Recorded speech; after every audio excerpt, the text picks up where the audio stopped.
Good morning श्रोताओं, तो हाजिर हुए हैं सुबह की प्रमुख खबरों के साथ। तो इससे पहले खबरों का अध्ययन विस्तृत रूप से करें, निवेदन रहेगा कृपया चैनल को जरूर सब्सक्राइब करें। तो पेश है आज सुबह की प्रमुख खबरें। स्मार्ट पुलिस की एक हफ्ते की तैयारी, 6 मिनट में धड़ाम टूटी धारा 163।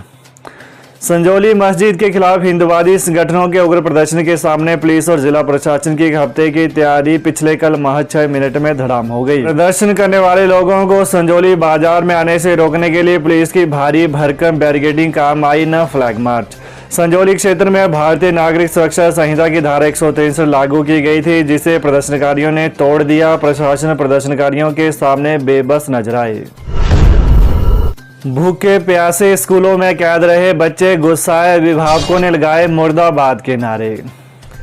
संजौली में मस्जिद निर्माण के खिलाफ हिंदू संगठनों के प्रदर्शन के बीच शहर भर के स्कूलों में पढ़ने वाले बच्चों और उनके अभिभावकों को परेशानी हुई।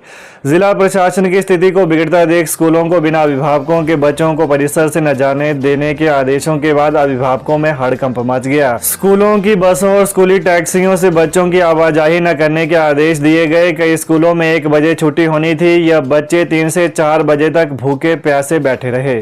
वहीं अभिभावक सब काम धंधा छोड़कर बच्चों को लेने के लिए स्कूल दौड़ पड़े। शहर में प्रदर्शन के दौरान संजौली के लिए बंद रही बसों की आवाजाही के कारण अभिभावकों को पैदल स्कूल तक जाना पड़ा और वहां से अपने बच्चों को लेकर आना पड़ा। हिमाचल में आज और कल बारिश का येलो अलर्ट, 17 सितंबर तक मौसम खराब। राजधानी शिमला सहित मनाली, डलहौजी और चंबा में पिछले कल बूंदाबांदी हुई, अन्य जगह धूप खिली रही।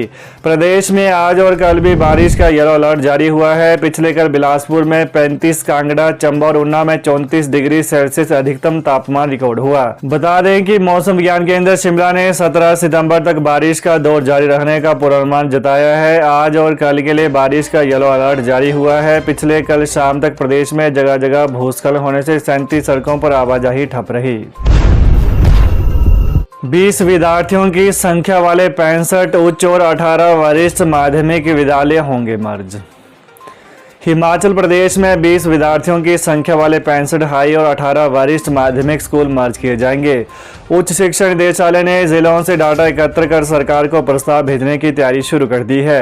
इन 83 स्कूलों के नजदीक सटे स्कूलों और वहां पंजीकृत विद्यार्थियों की जानकारी भी साथ में दी जाएगी। शिमला में 40, लाहौल स्पीति में 22, किन्नौर में 9 स्कूलों में विद्यार्थियों की संख्या कम है। कांगड़ा के 5, हमीरपुर के 3 और ऊना, कुल्लू, चंबा व मंडी में 1-1 कम विद्यार्थियों की संख्या वाले स्कूल हैं। तहसीलदार संधौल को कारण बताओ नोटिस, जानिए वजह। हिमाचल प्रदेश सरकार द्वारा लोक अदालतों के माध्यम से लंबित राजस्व मामलों के त्वरित निपटाने को लेकर चलाई गई मुहिम को धर्मपुर उपमंडल की संधौल तहसील में गति न मिल पाने पर जिला प्रशासन ने कड़े तेवर दिखाए हैं और इसी कड़ी में वहां तैनात तहसीलदार से जवाब तलब किया है। बता दें कि गत माह डीसी मंडी अपूर्व देवगन ने 23 और 24 अगस्त को उपमंडल की संधौल, धर्मपुर, टिहरा और मंडप तहसीलों का औचक निरीक्षण किया था। इस दौरान उन्होंने राज्य सरकार के अंतिम व्यक्ति तक सेवाएं उपलब्ध कराने की सोच को धरातल तक उतारने में राजस्व अधिकारियों से निष्ठा और तत्परता दिखाने का आह्वान किया था।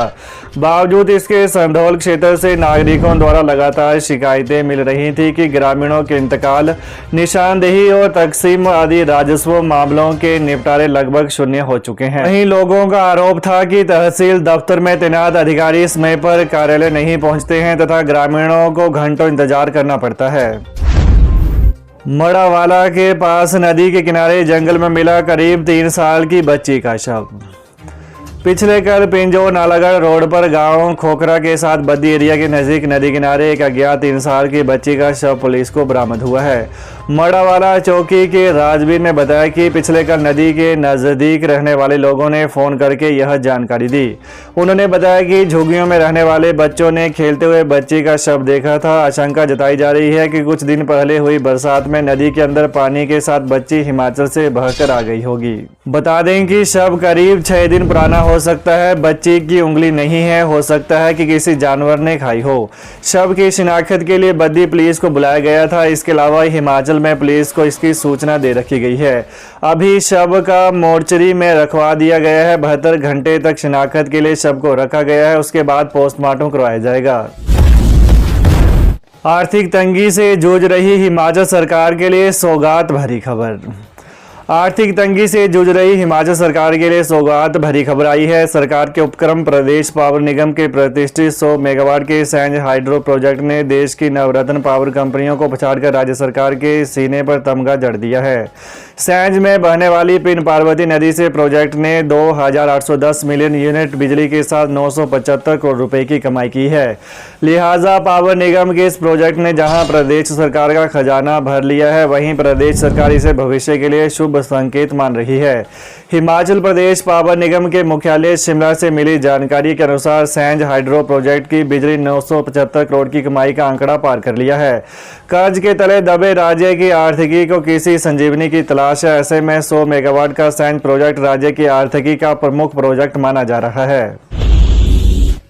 राधाष्टमी के शाही नौहण में 1 लाख भक्तों ने लगाई डुबकी। उत्तर भारत के प्रसिद्ध धार्मिक स्थल मणिमहेश डल झील पर इस वर्ष करीब 6 लाख के करीब श्रद्धालुओं ने आस्था की डुबकी लगाई है। इसके साथ ही 17 दिनों तक आधिकारिक तौर पर चली मणिमहेश यात्रा का भी समापन हो गया है। उल्लेखनीय है कि उत्तर भारत की प्रसिद्ध मणिमहेश यात्रा का 26 अगस्त को आधिकारिक तौर पर आगाज हुआ था, जबकि मणिमहेश यात्रा की हेली टैक्सी 22 अगस्त से ही आरंभ होने के चलते यात्रियों का उस दौरान भी जाने का सिलसिला आरंभ हो गया था। मणिमहेश यात्रा में राधाष्टमी का शाही स्नान मंगलवार रात 11:13 पर आरंभ हुआ था और यह बुधवार दोपहर 2:20 तक चला। इस शाही स्नान के दौरान करीब 1 लाख यात्रियों ने डल में आस्था की डुबकी लगाकर पुण्य कमाया है। शैक्षणिक सत्र के बीच नहीं होगी टीचर्स की ट्रांसफर। हिमाचल प्रदेश हाईकोर्ट ने शैक्षणिक सत्र के मध्य में शिक्षकों के तबादले न करने के आदेश दिए। राज्य सरकार को यह आदेश जारी करते हुए कोर्ट ने कहा कि सरकार अपने आदेशों का सख्ती से पालन करे ताकि तबादलों के मामले में किसी शिक्षक से कोई भेदभाव न हो। उल्लेखनीय है कि हाईकोर्ट ने 3 सितंबर को प्रारंभिक शिक्षा निदेशक के खिलाफ कई टिप्पणी करते हुए मुख्य सचिव और शिक्षा सचिव को प्रारंभिक शिक्षा निदेशक द्वारा शिक्षकों के तबादले अपनाए जा रहे दोहरे मापदंड से अवगत करवाने के आदेश जारी किए थे। न्यायाधीश अजय मोहन गोयल ने प्रार्थी रमन कुमार द्वारा दायर याचिका की प्रारंभिक सुनवाई के पश्चात यह आदेश जारी किए थे। बिजली बोर्ड पेंशनर्स भी बनाएंगे नया संगठन। राज्य बिजली बोर्ड में विरोध की चिंगारी भड़क उठी है। जिस तरह से पेंशनर महासंघ बनाया गया है, उसी तर्ज पर बिजली बोर्ड में भी एक ऐसा संगठन बनाने की तैयारी में है जो सरकार के गलत फैसलों पर मुखर हो। बिजली बोर्ड के पूर्व कर्मचारी नेताओं ने इस तरह का संगठन बनाने के लिए एक बैठक की है, जिसमें बड़ी रणनीति बनाई गई है।